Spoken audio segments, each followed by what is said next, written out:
G'day there, I'm Crowe, the travelling scientist, and I did some vaccine development research when I was studying at the University of Melbourne in Australia.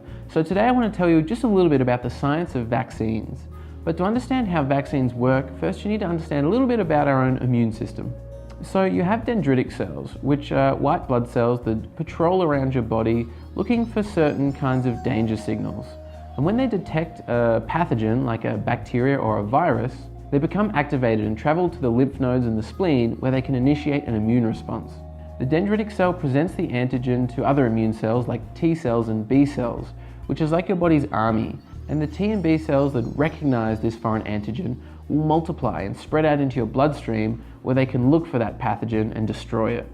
This is a basic immune response against a pathogen or disease. Vaccines induce immunity against specific diseases by inducing these kinds of immune responses. They incorporate certain proteins from specific diseases and present that to the dendritic cells to induce that immune response. The advantage of vaccination is that your immune system has memory. If there is an immune response for a certain pathogen, then the T cells and the B cells are already in the bloodstream searching for that pathogen. So when you come into contact with that pathogen, your body remembers it from the vaccine and it's ready to go and can destroy the pathogen before it actually makes you sick. Vaccines also contain adjuvants, certain chemicals that are used to boost the immune response. These include things like aluminium, formaldehyde, and thimerosal. And yes, these things are dangerous, but the amount included in the vaccine is extremely small, and it's been shown that it has no negative health effects. Besides, some of these chemicals are already naturally occurring in your body anyway, so it's nothing to worry about.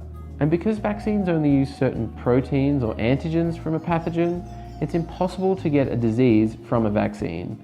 You cannot get influenza from the influenza vaccine, and you can't get hepatitis from the hepatitis vaccine. It doesn't make sense, it's just impossible, although people will try to tell you otherwise.